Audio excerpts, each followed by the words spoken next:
I ran a poll on YouTube community for what I should do for my next video, and it was pretty much a sweep. My desire for making content about certain games where that's like based on helpful information generally comes from me being mad about a specific like misconception, or me trying to help newer players that need information that's actually useful for them. When I was running ideas for this video, I just kind of wanted to stick to that same thing, but I was struggling on like what exactly I would do.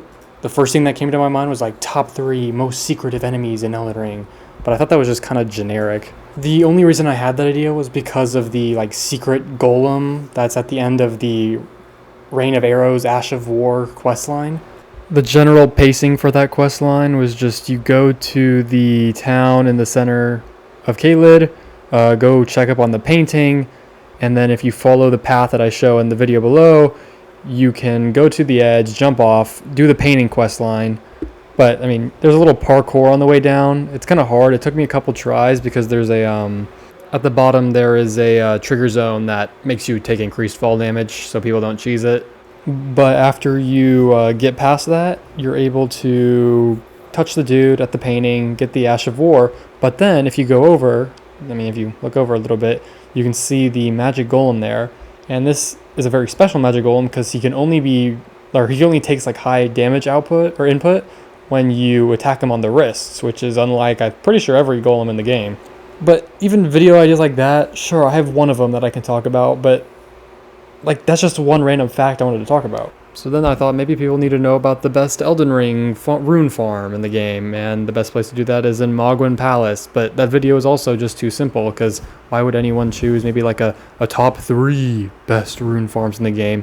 Because, why wouldn't you just go for the best? Plus, the one in Mogwin Palace, you can make a macro for, which I kind of show in the video, where you only want to do inputs that aren't mouse-based. Just kind of do very simple, basic stuff. Then you do G, F, E, E for resetting, blah, blah, blah, blah, blah. Then, there are my talismans. The 2 ways you can actually get to Mogwin Palace, also being through Vare's questline. I actually don't do that one, because I kill him every single run. Same way I also do Ronnie's ending every single run. I actually don't even have the Elden Lord achievement, or the Frenzied Flame achievement. I don't think I'd ever want to get either of those, but if I had to get one or the other, it would be the Elden Lord one, because I really hate Frenzied Flame users. Completely off topic, but I find it super corny how they think they're becoming this like, oh, I'm becoming this outer god of chaos, and oh, chaos is so cool. But they don't realize that the ending isn't actually them getting any power, it's the outer god taking over your body. So you just got cucked out of your body, bro. Funnily enough, I actually have the Frenzied Flame seal, though. I got the seal by getting the Frenzied Flame, giving it to Hyetta, and then curing myself literally right after, and then doing Ronnie's ending. Regardless, the way I get to Mogwin Palace is by doing the one in the Consecrated Snowfield, which is right in the video that I'm showing right now. Then maybe I thought people would want some unique items you can get from different quest lines that are kind of bizarre or uncommon to really see. The big 3 that I thought of were like the Dung Eater summon that you get from a mix of 2 different quest lines, this being Saluvi's and the Dung Eater quest line. Or maybe Yolan and Anna's summon that you get in the DLC by giving the Iris of Occultation to Yolana after doing the Mother of Fingers quest line, and then finding Anna's thing and then combining the 2 summons. Then the last one is Dialos' Helm, which I use for my my outfit.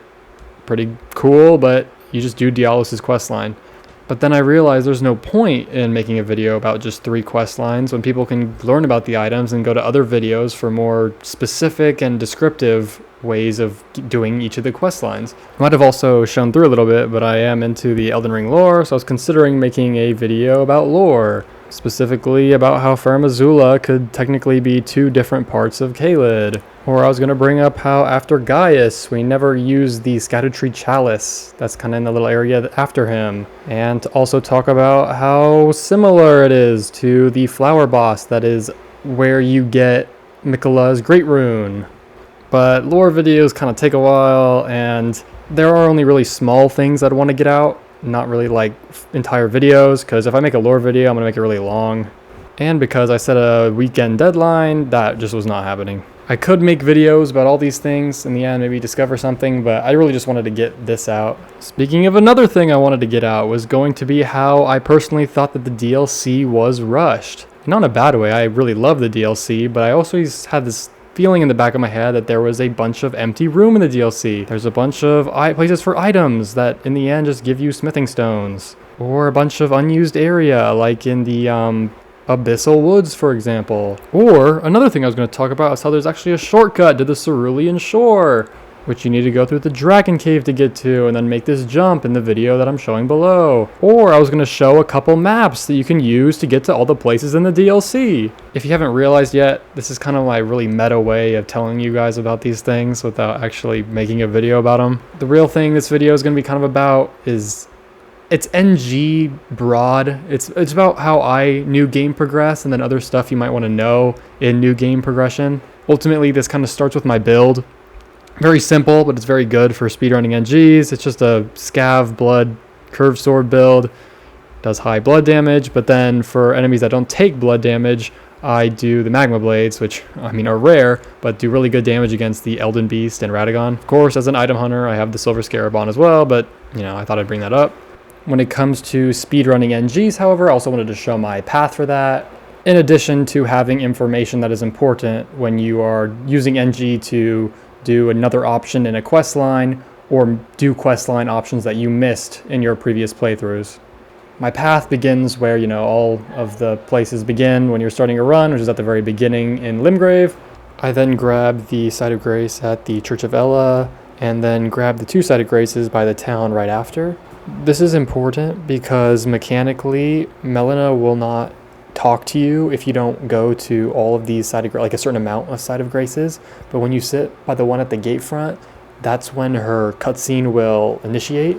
It's important to get this cutscene now because you actually needed to get into the castle in Lindell. The game wants to make sure that you have Melina as a contact before you continue. There's a lot of cutscenes with her throughout the game, especially when you're sacrificing her to the Erd Tree.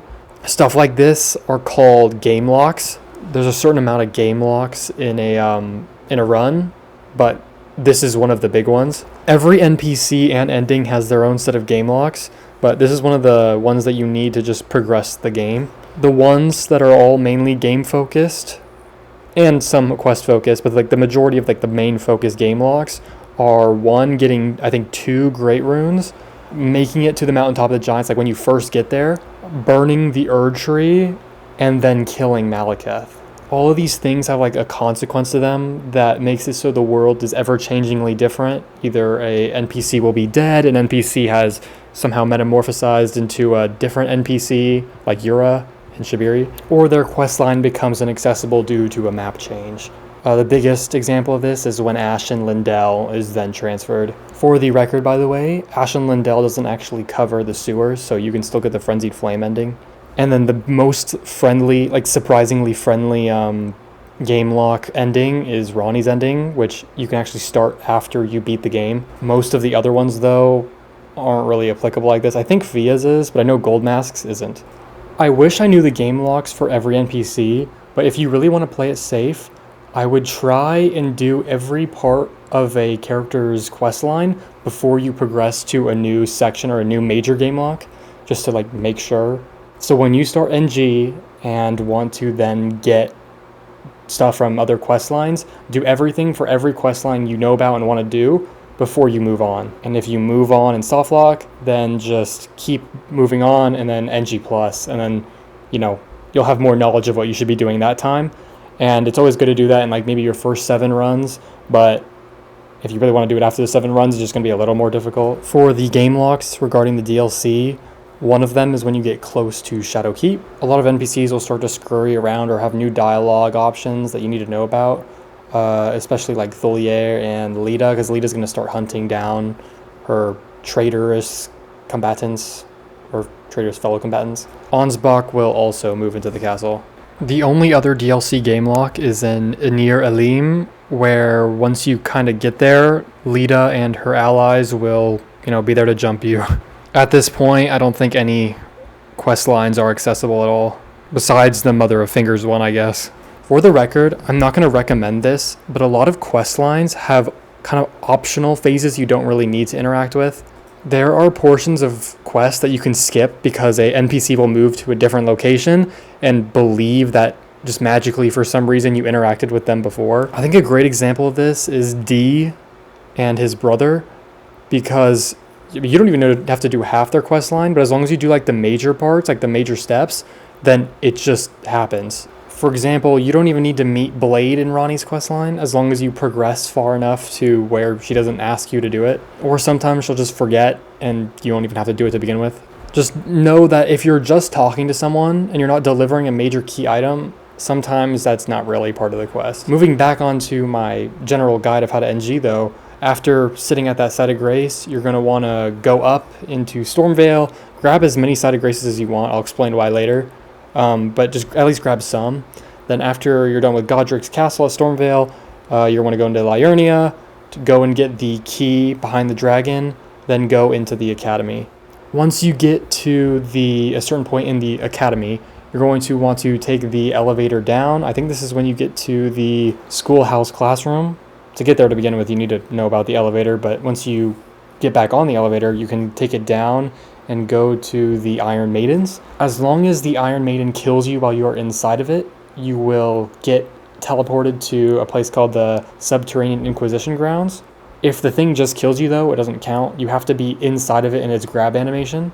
Once you're teleported, just complete the cave, leave, and you just skipped the two other options to get to Altus Plateau. In Altus, just go into the outer Lindell Castle, fight the Dragonic Tree Sentinel, and then you are now inside of the inner Lindell wall. Here you might have a problem where there will be a glowing beacon on the wall that you just can't pass. I've had a lot of people struggle with this, so I really wanted to say this now because this is very important to know. When you're speedrunning NGs, if you don't go to the round table hold, that door will be forever shut. Because you interacted with Melina enough, if you then sit at the side of grace, assuming you didn't sit at the side of grace at some earlier time, you will then be offered access to the round table hold.